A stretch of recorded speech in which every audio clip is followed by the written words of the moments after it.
Voilà, maintenant qu'on a créé donc ça, donc on va décaler donc tous les nœuds proprement, d'accord, donc vraiment sur le haut, pour laisser un espacement donc entre le shader de mélange et le raccord suivant, d'accord. Donc là, bien faire attention au raccord. Hein.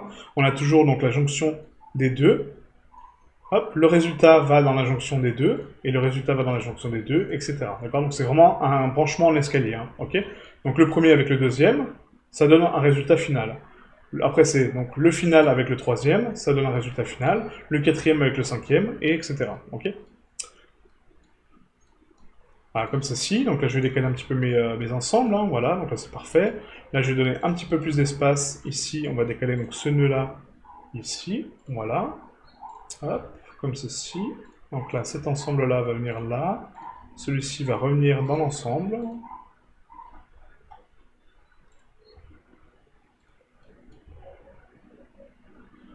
Hop, voilà, comme ceci.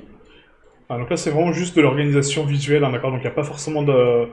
Enfin, de l'intérêt, si, il y en a, hein, mais c'est vraiment juste pour l'organisation, d'accord. Voilà, et ma sortie donc finale va aller donc vraiment sur la fin. J'appuie sur N pour fermer donc le panneau de configuration, et ici, on va rapporter une texture entre chaque entité, d'accord, donc entre chaque nœud. Donc Shift A, texture, texture image, je la pose ici.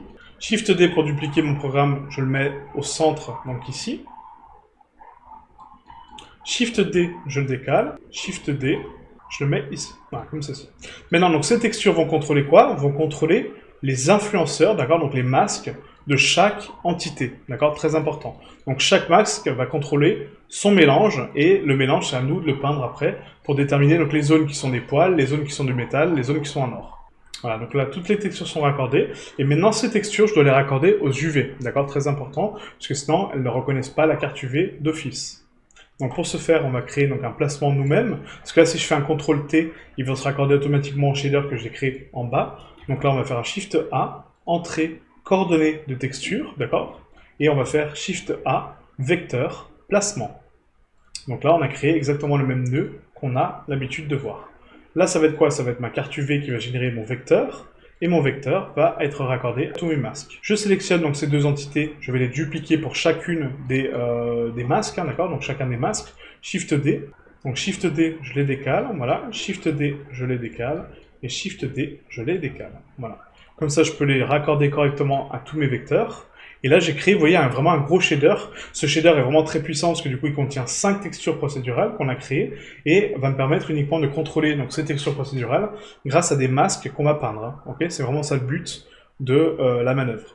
Donc je vais vraiment ralentir sur cette étape parce qu'elle est vraiment cruciale, elle est vraiment très importante et elle n'est pas commune, d'accord? Donc c'est pas quelque chose qu'on a l'habitude de voir, c'est une technique auquel j'ai pensé pour avoir un résultat quand même beaucoup plus propre et avoir une belle densité de texture. Ok? Voilà, donc là c'est parfait, hop, nickel.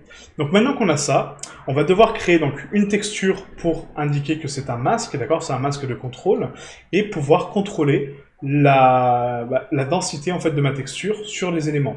Donc là, plutôt que créer des textures en 4K, on va uniquement créer des masques, donc ici vous cliquez sur Nouvelle, on va uniquement créer des masques, donc T masque, donc là ça va être griffe, poil, d'accord? Vraiment identifier les choses, hein, d'accord? Donc là c'est griffe poil. La qualité, on va la mettre en 2048 par 2048, c'est largement suffisant, d'accord? Inutile de monter en 4K pour un masque, et c'est inutile non plus de passer en 1024 parce que du coup on aura des stries et des pixels très grossiers. Donc si on peint des pixels très grossiers, ça va se ressentir sur les masques et du coup ce n'est pas très bon. Donc 2048 c'est un bon compromis. L'alpha je ne le veux pas, et là j'ai créé donc T-masque griffe poil.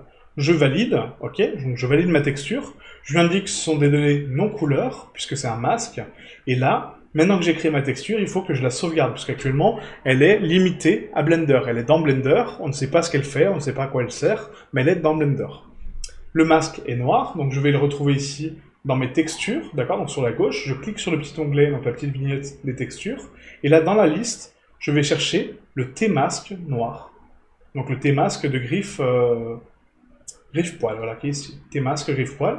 C'est une texture parfaitement noire. Je vais dans Image et je vais l'enregistrer sous mes textures, d'accord? Donc là, on va créer un dossier à part, d'accord? C'est important quand même. On va mettre donc ici masque de contrôle. Voilà. Je valide mon dossier et là, je sauvegarde mon masque dans ce masque de contrôle. La compression, on la met à 0. Les valeurs en 8. RGB, c'est parfait, et je valide mon masque. Là, on vient créer donc la première entité de mon masque.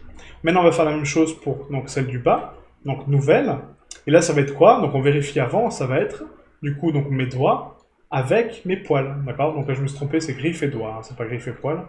Griffe, doigt, voilà, griffe, doigt, et là je la re-sauvegarde, hein, excusez-moi, c'est moi qui me suis trompé. Hop, griffe, doigt. Voilà. Donc là, ça va être donc griffe, poil, donc nouvelle, T, masque, tiré du bas, griffe, doigt. Donc là, ça va être doigt, poil. En 2048 par 2048, c'est parfait. Je sélectionne avec OK. J'indique que c'est une donnée non couleur. Je vais retrouver mon masque sur la gauche, très important. Je sélectionne mon masque, donc doigt, poil. Je le sauvegarde sur mon dossier de texturing. Hop. Donc là, c'est griffe, doigt, griffe, poil. Donc celle-ci, on va la supprimer, hein, du coup. Voilà. Et là, c'est doigt, doigt, poil. On valide donc la compression à 0, 8 RGB, c'est parfait. Je sauvegarde mon masque. Maintenant, on va en créer un troisième, donc là, c'est poil, métal, blanc, d'accord? Donc, nouveau. Texture, donc T, masque, hop, tiré du bas, donc là, ça va être donc poil, métal, en 2048 par 2048. Je valide ma texture, OK. Je lui indique que c'est une donnée non couleur, hop. Et je vais récupérer ma texture, donc ici, donc poil, métal, je la sélectionne et je l'enregistre dans mon dossier de texture, encore une fois. Hop, parfait. Et la dernière, donc qui va être donc, mon métal blanc avec mon or. Donc la nouvelle texture, T, masque, métal, or. En 2048 par 2048, je valide, je change en données non couleur. Et là, je sauvegarde ma texture. Donc enregistrer, n'importe quoi. Et là, je sélectionne ma texture. Donc là, c'est métal, or, image, enregistrer dans mon dossier. Voilà, et j'ai mes 4 masques qui sont prêts. D'accord? Donc 1, 2, 3 et 4. Maintenant, si je veux donc les peindre, on va passer donc à l'étape de la peinture de texture, mais là c'est plus une peinture de masque, d'accord? Donc la peinture de texture, on la verra réellement sur la tête. Je vous apprendrai donc quelques notions et comment créer un shader donc de peinture de texture, mais pour cette étape-là, on va déjà se contenter de peindre un masque pour bien comprendre le fonctionnement de la peinture de texture.